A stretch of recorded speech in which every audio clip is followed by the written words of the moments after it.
인생에서 가장 어려운 일이 무엇일까요? 제가 생각을 해봤습니다. 인생에서 제일 어려운 일이 무엇일까? 그리고 제가 겪은 여러 가지 일들을 통해서 어떤 일이 나는 가장 어려웠나 생각을 해봤습니다. 인생에서 제일 힘든 일이 저는 낮아지는 것 같아요. 낮아지는 것이 그렇게 어려운 일인 줄 몰랐습니다. 그래서 세상 사람들이 하나님께서 주신 각자의 위치와 자리가 있지만 그 위치와 자리에서 한 단계만 낮아져도, 그러니까 이 낮아짐이라는 것은 평균이 없는 겁니다. 평균에서 내가 밑에 사는지 위에, 그런 거는 관계없습니다. 나에게 주어진 삶의 자리에서 한 단계만 낮아져도 사람들이 그걸 견디지 못하고 또 자기 목숨도 끊고 하는 일을 우리 너무나 많이 보고 있잖아요. 그래서 이 낮아진다는 것, 이것은 정말 너무나 어려운 일인 것 같아요. 근데 성경을 읽어보면 하나님께서 쓰신 사람들, 하나님께서 부르신 사람들은 하나같이 이 낮아짐을 경험한 사람들입니다. 오늘 조금 그걸 함께 나눠보려고 그래요. 오늘은 그래서 제가 본문을 강해하는 설교를 하기보다 그간 저에게 하나님께서 있었던 일 간증하고, 그리고 그것이 말씀을 통해서 어떻게 일어나고 있는지 같이 나눠보겠습니다. 먼저 우리가 너무 잘 알고 있는 사람들부터 이야기해 보겠습니다. 모세는 낮아짐을 대표하는 사람이라고 할 수 있죠. 이렇게 한번 생각해 보십시오. 모세가 태어났을 때 그의 인생은 바닥이었습니다. 그렇죠? 애굽이라는 대제국에서 그가 어떤 신분으로 태어났냐? 히브리 노예의 아들로 태어났잖아요. 그러니까 엄청난 제국의 최하층민, 그것도 노예 계층의 아들로 태어났습니다. 바닥이죠. 바닥일 뿐만 아니라 그는 태어나자마자 죽을 수밖에 없는 운명으로 태어났습니다. 히브리인 산하 정책으로 모든 낳은 아들은, 히브리 아들들은 죽여라, 왕이 명령했잖아요. 여러분들 생각해 보십시오. 내가 아들을 낳았어요. 귀한 아들을 낳았습니다. 누가 그렇게 쉽게 나라에서 죽이라고 한다고 죽일 수가 있겠어요?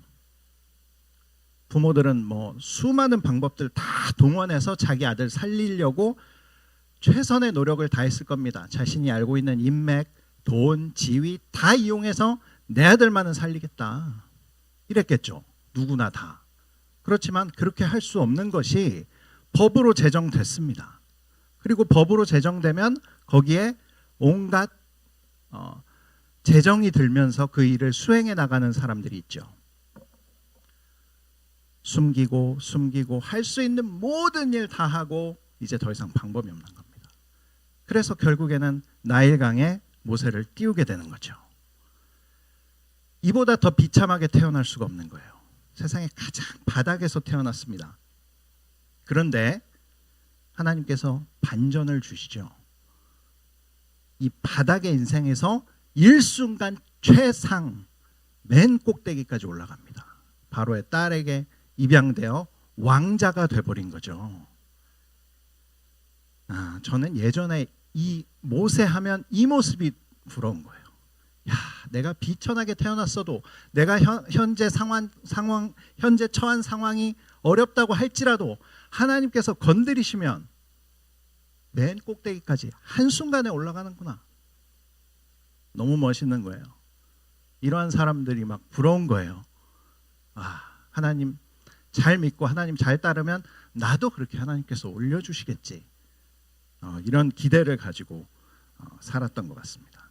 그런데 이렇게 지나고 제가 낮아짐을 경험하고 보니까 모세가 왕궁에 들어간 그 모세가 너무 불쌍한 거예요.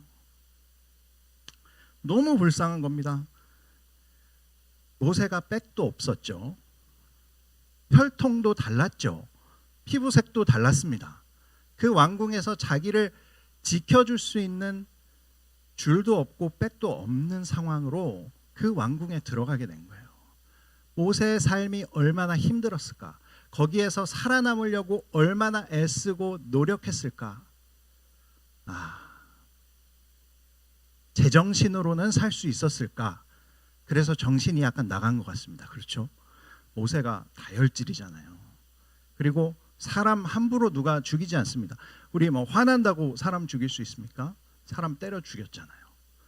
모세가 그 왕궁에서 얼마나 힘들었을지, 또 그의 인격이 얼마나 망가졌을지, 내가 강해야만 이 왕궁에서 살아남겠지라고 하면서 엄청나게 힘든 시간들을 무려 40세까지 살아있는 게 기적입니다. 진작 축출됐어야 하는데 살아있잖아요. 그러면서 있다가 그 자기가 가지고 있는 그 다혈질의 피해의식 가득한 그것을 이기지 못하고 결국에는 사건이 터지잖아요. 그래서 다시 어떻게 됩니까? 꼭대기에서 다시 완전 밑바닥, 미디안 광야의 나그네로 전락하게 되는 것이죠.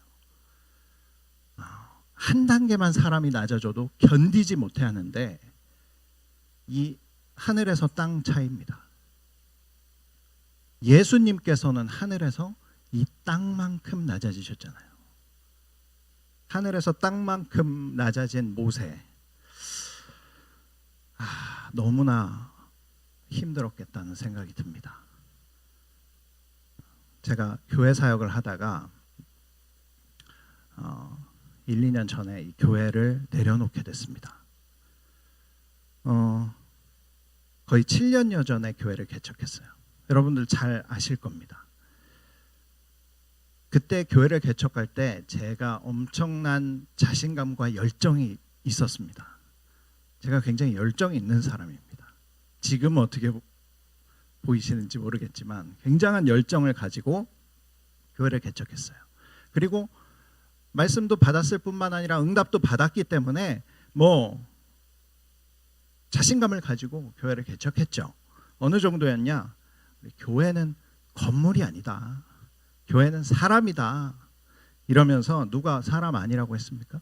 근데 교회는 사람의 모임이다. 우리는 건물도 필요 없다. 그러면서 학교 교실 빌려서 개척을 했습니다.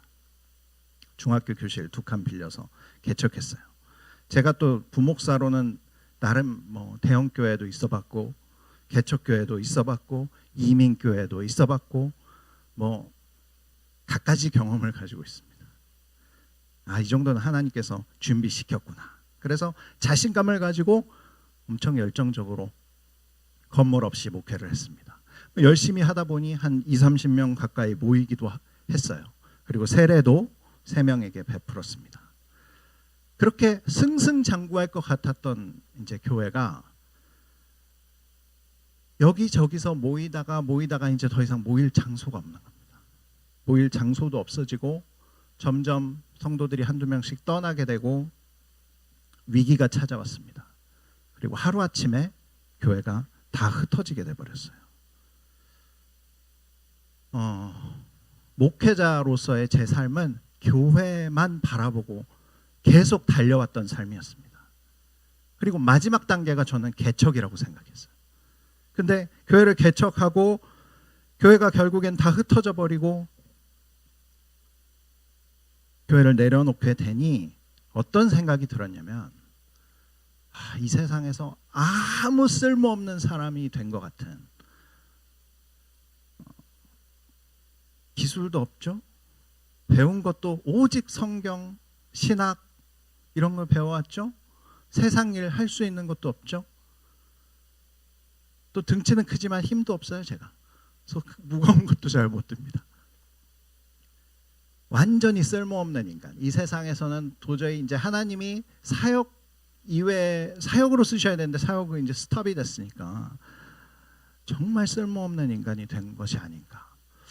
여기 이 땅에선 더 이상 내가 왜 살아야 하나, 이런 어려운 지경까지 가게 됐습니다. 평생 목회 하나를 위해서 달려왔고 그것이 가장 가치 있고 보람 있는 일이라고 생각했고 그것을 통해서 많은 열매를 맺을 줄 알았는데 그렇게 못하니 너무나 어려웠습니다. 이게 미디안 광야에 홀로 서 있는 모세가 그런 모습이었겠다. 너무 힘들었겠다. 그 어려움의 낮아짐을 통과하고 나서 하나님께서 그를 부르시죠. 직접 하나님의 음성으로 부르십니다. 반드시 낮아지는 경험을 통해서 하나님께서는 사람을 다루시고 그가 하나님의 손때가 묻은 작품이 점점 되어가는 것이죠. 제가 이 일을 겪으면서 펑펑 울었던 말씀이 있습니다. 사도 바울에 대한 말씀인데, 바울을 보면 너무나, 저는 바울의 발끝만도 못한 사람이지만 바울을 보면 너무나 내 자신이 바울을 통해서 보이는 거예요. 바울이 어떤 사람입니까? 바울은 자랑을 하려면 이게 하루 가지고 안 되는 사람이에요. 길리기아 다소 출신이었답니다. 길리기아 다소, 국제적인 도시에서 여러 언어를 하며, 벌써 그가 히브리어, 헬라어, 아람어, 기타 다른 언어도 했는 것 같아요. 어릴 때부터 완전히 준비되어서 자라온 엘리트 중에 엘리트입니다. 지금으로 치면 지금 국제도시 중에 제일 그 공부하고 싶은 데가 어디입니까? 뭐 영국, 런던 이런 출신인 거예요. 그뿐만이 아니죠. 가말리알 문화에서 공부했답니다. 우리로 치면 서울대. 그리고 배경도 너무 좋고 수재였죠. 게다가 로마 시민권까지 있습니다. 그러니까 이렇게 완벽하고 준비된 사람을 각본을 짜서 만들래도 없는 거예요. 만들래도. 지금으로 뭐 누구랑 비교할 수 없습니다. 최연소 국회의원, 뭐 곧 장관 될 사람, 뭐 이런 거죠. 그가 다소 고향에서 얼마나 존경과 사랑을 받았을지, 어릴 때부터 똑똑하지, 아주 촉망받는, 그래서 예루살렘으로 보내지 않습니까? 그래서 예루살렘에서 뭐 하고 있었냐? 회당이라는 게 이제 유대인들은 여럿 있었잖아요. 그 회당 중에 디아스포라 유대인들, 쉽게 얘기하면 교포들만 모여 있는 회당이 있었던 거예요. 디아스포라 유대인 회당. 그 회당의 대표급이었죠. 그러니까 지금으로 치면 한 정당의 대표 정도 된다고 보겠습니다. 아주 젊은 나이에 거기까지 올라간 사람이죠. 바울은 부모의 자랑이었습니다. 바울의 부모는 엄청 기대를 했을 거예요. 야, 우리 집안은 안 그래도 좋은데 얘가 더 일으키겠구나. 집안도 좋은 사람이었죠. 다소에서 나온 세계적인 인물. 이제 그 인물이, 우리가 이 다소에서 그 인물을 키워냈다. 너무 멋지지 않습니까? 그 기대감 한 몸에 받고 있는, 여러분들 어릴 때 어떠셨는지 모르겠어요. 부모의 기대를 한 몸에 받으셨습니까? 아니면 무시당하셨습니까? 둘째로 태어나서 기대가 없었습니까? 둘째로 태어나면 더 내가 첫째를 뛰어넘으리라, 이제 이러면서 더, 그렇죠. 어떠셨는지 모르겠어요. 저는 위로 누나가 셋이 있습니다. 아들을 어떻게든 낳으려고 낳은 거죠. 노력을 하셔서 저는 이제 큰 누나랑은 11살이나 차이 납니다. 얼마나 기대가 많으셨겠어요. 저에 대해서. 사랑받고 자랐고, 어릴 때부터 부유해서 부족한 것이 없었습니다. 그러다가 바울이 다시 고향으로 돌아가게 돼요. 어떤 모습으로 돌아가게 되냐? 너무 잘 아는 내용이지만 한번 찾아볼까요? 사도행전 9장 28절입니다. 사도행전 9장 28, 29, 30 세 절을 한번 같이 찾아보겠습니다. 사도행전 9장 28, 29, 30 함께 읽겠습니다. 시작. 사울이 제자들과 함께 있어 예루살렘에 출입하며 또 주 예수의 이름으로 담대히 말하고 헬라파 유대인들과 함께 말하며 변론하니 그 사람들이 죽이려고 힘쓰거늘 형제들이 알고 가이사랴로 데려가서 다소로 보내니라. 어디로 보냈다고요? 다소, 자기 고향으로 보냈습니다. 고향에서 금이 환영할 줄 알고 바울을 기다리고 있었는데 어떤 모습으로 왔냐? 부모의 입장에서 지금 이야기하는 겁니다. 부모나 그 집안 식구들이나 그 고향 사람들 입장에서 촉망받던 젊은이가, 우리 마을을 빛낼 줄 알았던 젊은이가 듣도 보도 못한 예수교라는 종교에 빠져서 자신의 명예, 명성, 물질 다 버리고 도망자 신세로, 다소로 안 가면 죽게 생겼잖아요. 고향은 그래도 그를 보호해 줄 거니까 고향으로 보낸 거 아니겠습니까? 도망자의 신세로, 갇힌 자의 신세로 고향에 돌아오게 됩니다. 금이 환영은 못해도, 우리가 뭐 금이 환영은 못해도 가문의 먹칠은 하면 안 되잖아요. 그렇게 돌아왔습니다. 바울의 성격에, 바울 성격 아시죠? 우리 신약 성경 읽어보면 바울의 성격이 확 나옵니다. 다혈질에 한번 한다면 하는 사람입니다. 바울의 성격에 고향에서 얼마나 힘들었을까?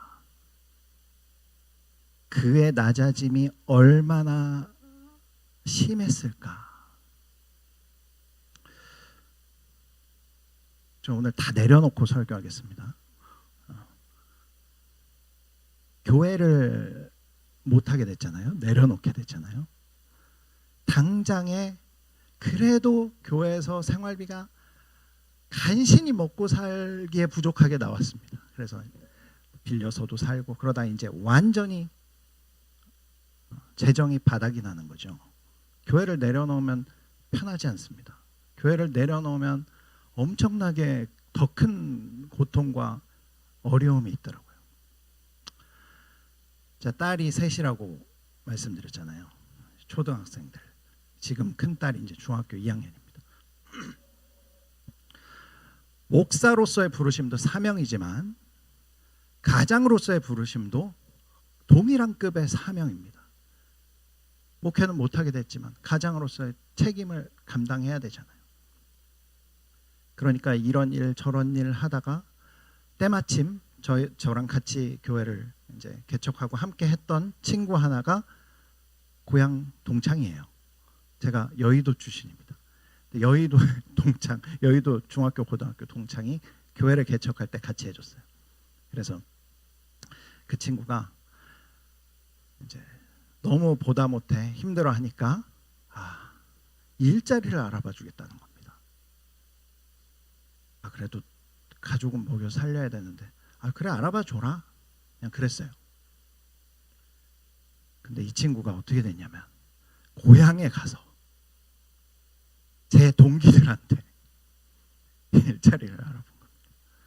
제가 이제 고향을 나오고 나서는 뭐 일체 뭐 고향과 친구들하고도 연락을 하지 않고 뭐 그렇게 지냈는데 이 친구가 제 동기들한테 다 이런데 좀 일자리 좀 알아봐줘. 그래서 친구 하나한테 연락이 왔어요. 딱한 사정을 들었는데 뭐 우리 회사에서 일했으면 좋겠다. 그래서 막상 가봤더니 최저임금 생산직.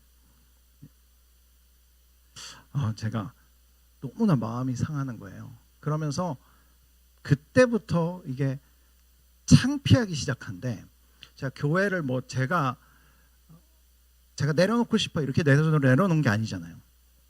교회를 내려놓게 된 것도 하나님의 뜻이 있고 하나님께서 인도하심이 있을 거다 기도하면서 왔는데, 그 사건이 딱 터지니까 너무나 창피하고 이게 견딜 수가 없더라고요. 고향에까지 알려진 그러한 사정들이.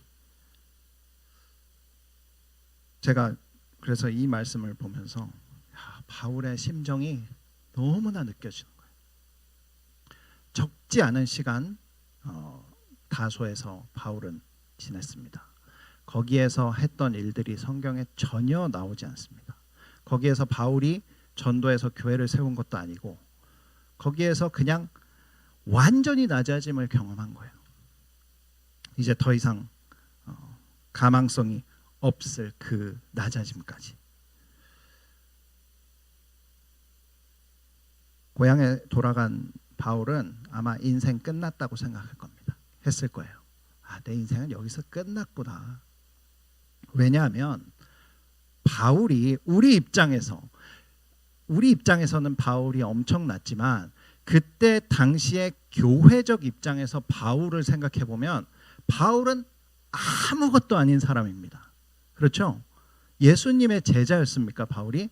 아니었죠. 초대교회를 세우는데 일조한 무슨 바나바 같은 사람이었습니까? 아니었죠. 기독교계에서 또 그 당시의 교회와 믿는 사람들 입장에서 이방에 세워진 교회들 통틀어서 바울을 아는 사람 없습니다. 바울은 그냥 가다가 기독교인들 말살하러 가다가 길에서 예수님 만나서 은혜 받고 몇 사람에게 전도하다가 표적이 돼서 한마디로 고향으로 축출된 그런 사람입니다. 바울을 누가 기억해 주겠어요? 바울을 누가 찾아주겠습니까? 바울은 완전히 잊혀진 사람이 되었습니다. 고향에서 신학자들마다 다르지만 10년 이상 그렇게 지냈다는 거예요. 모두에게 잊혀진 바울. 그렇게 낮아지니까 하나님께서 부르시죠. 너무나 감동적으로 부르십니다. 하나님께서. 바울이 고향에서 숨도 못 쉬고 아마 제 상상입니다만 밭이나 일구고 소일거리나 하면서 그날도 그렇게 앉아서 호미질하고 있었겠죠. 근데 멀리서 막 뛰어오는 거예요. 누가 뛰어오나 하고 봤더니 누굽니까? 바나바가 뛰어오는 겁니다. 바울아, 내가 너무 늦게 온 거 아니지? 그동안 너무 힘들어서 너 삶을 포기했을까 봐 너무 걱정했다. 내가 다 준비해놨어. 교회도 개척해놨고 교회 성도들 엄청 많다. 우리 안디옥 가서 같이 교회하자.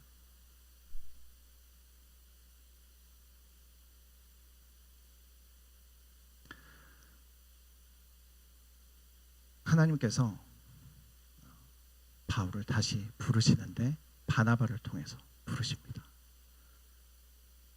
그 감격의 순간, 제가 이 본문을 읽으면서 너무나 많이 울었습니다.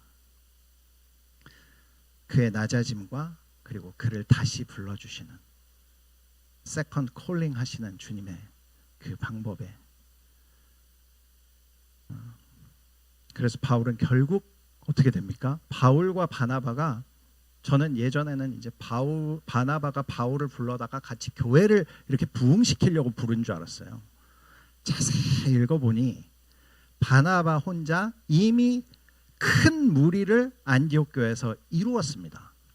Great multitude. 이미 어마어마한 무리가 안디옥 교회가 부흥하고도 남았어요. 그 다음에 바울 찾아갑니다. 우리 같이 교회하자. 우리 하나님 남은 인생 하나님께 헌신하면서 살자. 그래서 데려오죠. 그래서 어떻게 변하는지 아십니까? 그랬나 보다. 그런 게 아니고 바울과 바나바가 합심하여 안디옥 교회를 함께 목회할 때 성경에 분명히 나옵니다. 안디옥 교회가 그때로부터 비로소 그리스도인이라고 일컬음을 받았더라. 교회라고 다 그리스도인 아닙니다. 그리스도인이다 라고 일컬음을 받는 교회가 따로 있어요. 무엇을 통해서? 바나바의 낮아짐을 통해서. 누가 자신의 목회 자리를 그렇게 나눌 수 있겠어요? 거기까지 가는데 얼마나 힘들었을까요? 바나바도. 근데 같이 목회하자. 바울의 낮아짐과 바나바의 낮아짐을 통해서 교회가 비로소 하나님이 원하는 모양이 됐다라고 하는 겁니다. 낮아짐이 너무나 위대한 파워를 가지고 있는 힘이라는 것을 우리는 알 수 있는 거죠. 우리가 아는 사람만 이야기하려고 합니다. 야곱도 마찬가지죠. 야곱도 태어나면서부터 그는 경쟁하는 자, 뒤꿈치를 따라가는 자. 그래서 형 발뒤꿈치 잡잖아요. 나보다 빨리 가는 거는 용납 못하겠어. 내가 제일 잘 나가야 돼. 내가 먼저 앞서가야 돼. 야곱이 이제 이런 사람입니다. 야곱이 그렇게 해서 안 되면 편법이라도 쓰고 온갖 방법, 속임수 다 동원해서라도 나는 높은 자리 가야 돼. 나는 너보다는 앞서야 돼. 이런 사람입니다. 그렇게 사니까 또 약간 잘 사는 것 같아요. 돈도 벌고 뭐 속임수 써가면서 삼촌도 속이고 형도 속여서 장자권도 빼앗고 뭐 좀 남들보다 조금 더 잘 사는 것 같습니다. 근데 거기서 하나님께서 떨어뜨리시죠. 야복강에서 하나님께서 치셔서 장애인을 만듭니다. 사지 멀쩡해서 와이프 엄청 많이 거느리던 그 야곱을 하나님께서 치셔서 장애인 만들죠.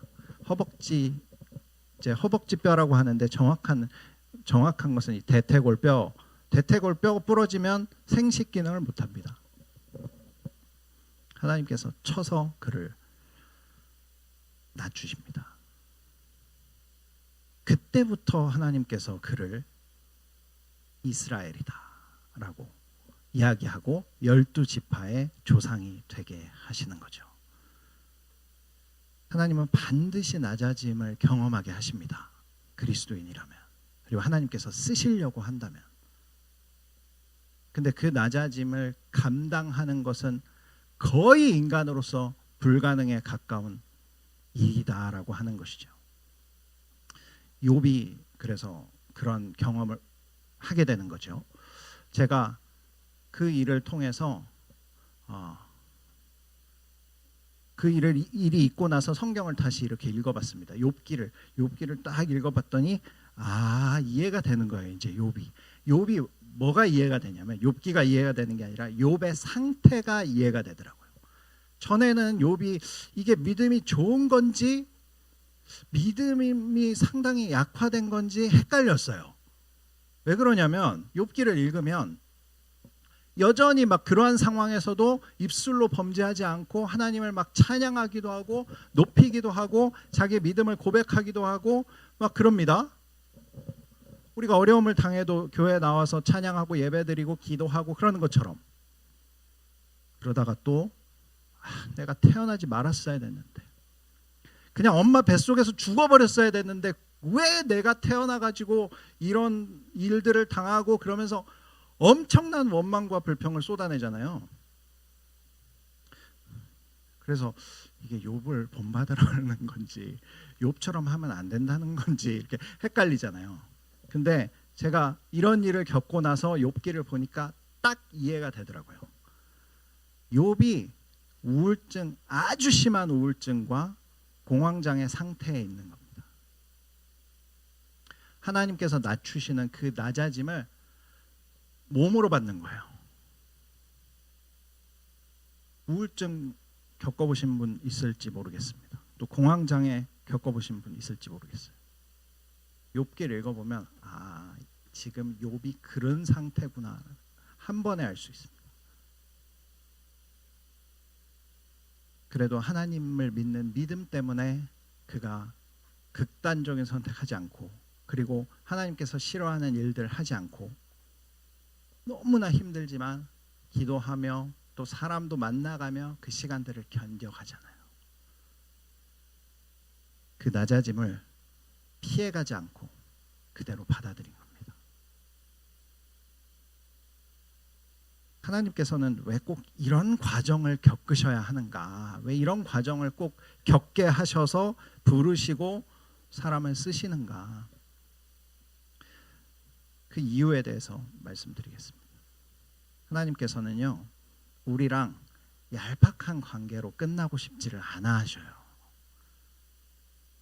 우리는 그냥 얄팍한 관계로 끝났으면 좋겠잖아요. 관계가 깊이 들어갈수록 어렵지 않습니까? 그래서 부부 사이가 어렵고 부모 자식이 어렵고 관계를 끊을 수도 없고 이 깊은 관계로 들어가야 할 수밖에 없기 때문이죠. 별로 깊이 관계하지 않으면 편합니다. 적당한 선을 유지하고 적당한 관계를 유지해서 나가면 돼요. 우리 만나면 그냥 좋은 사람들 있잖아요.